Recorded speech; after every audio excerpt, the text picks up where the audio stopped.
What is a dollar? Now, when most people think of a dollar, they think of one of these. And this is, in fact, $1. But we also know that there are many different types of dollars. This is a dollar coin. Okay? So we're going to try to talk about, we're going to learn today what is a dollar per se. What is it about a dollar that makes these things the same? And in what ways are they different? And in order to do that, we're going to review the statement. This is a weekly publication of the Federal Reserve System. And it's going to show us various different dollars. Now we're going to review 4 different types of dollars. Let me pull right over here. We're going to talk about first, well, we'll start right here, of course. We'll actually probably start right here. This is a dollar coin. Then we're going to talk about, let's see, commercial paper, a negotiable instrument. As you can see, this is a written promise signed by the maker, me, to pay a fixed sum of money, $1, on demand or at a particular time. And it's made out to bearer or order. Curiously, this is also a negotiable instrument. It's a written promise to pay $1, and it's made out, it's signed by the maker. And the fact that it doesn't say to bearer or order, this is bearer paper. Anyone who's carrying it, anyone who's bearing it, is able to use it. And finally, we will also talk, so that was that one there. And who is liable on this one? We'll talk about that. The Federal Reserve System is. And this is a silver dollar. I have one right here. Okay? You could take this to the bank and you could deposit it and they'd put $1 in your account. This is legal tender, but it's obviously worth a lot more than one Federal Reserve note. All right, let's go back to the Federal Reserve statement. Now, the first thing to know as we talk about this is that banks hold financial assets. And financial assets are promises to pay. And so when a bank is talking about its assets, this is the assets side of the Federal Reserve System's ledger. These are promises by other institutions, some of it government, some of it private institutions, to pay the Federal Reserve. Okay? And the bank's liabilities will be promises by the bank to pay, that they're due on. We're going to start with the assets. The first are gold certificate accounts. And these are, the Federal Reserve watches the nation's gold. The gold in Fort Knox, there have been lots of certificates issued off of them. And they're valued at like $42 an ounce, which is well below the market price.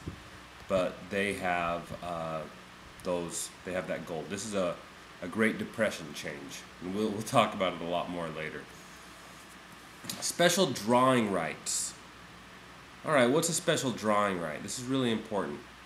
This is quickly emerging as a new world currency. A special drawing right, you can see it right here, is a makeup of 4 different currencies. And every 5 years they change the makeup depending on the strength of these different currencies. So right now the US dollar makes up 44% of an SDR is what they're called. One really interesting thing to note about this is that historically, these are administered by the International Monetary Fund, and historically it wasn't a true money.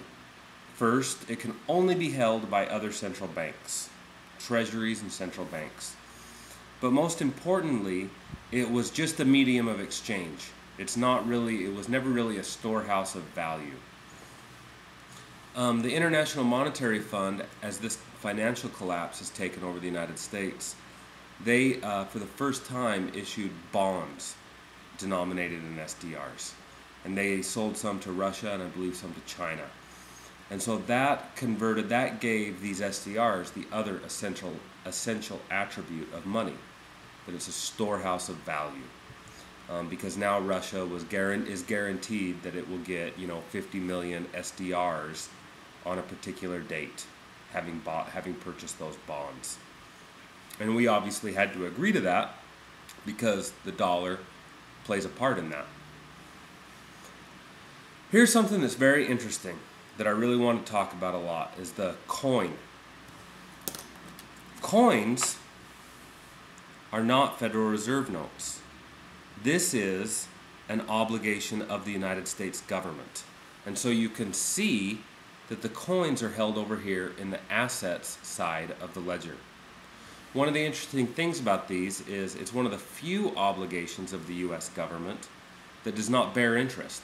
You can, in a lot of ways, think of coins as a non-interest bearing bond. This is a promise by the government to pay. And the reason that that's the case, that coins are over here and notes are on the other side, on the liability side of the ledger, that has to do with history more than anything else. The fact is that coins used to be real money, gold or silver, and so government produced the real money at its mint, and then banks were allowed to spin notes off of those coins. Okay? But this always represented nothing more than a claim on the real money. And so just for history reasons, historical reasons, banks, the Federal Reserve banks to this day only issue notes. They don't issue coins. Down here, you have these are treasury, bonds, bills, and T-notes.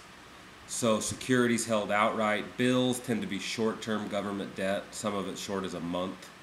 Notes and bonds are longer-term government debt. Let's see. Mortgage, federal agency debt securities. Some of this is what I was in the most recent post that I have about U.S. corporations, wholly owned government corporations authorized to issue public debt. Some of that falls here. And all of these numbers, by the way, are expressed in millions of dollars. So this is, let's see, $111 billion. And the mortgage-backed securities, this is Freddie Mae, Fannie Mac, and what's called Ginnie Mae. And Ginnie Mae does veterans. They back up veterans loans. Okay. We see there's not any real repurchase agreements right now. Let's see.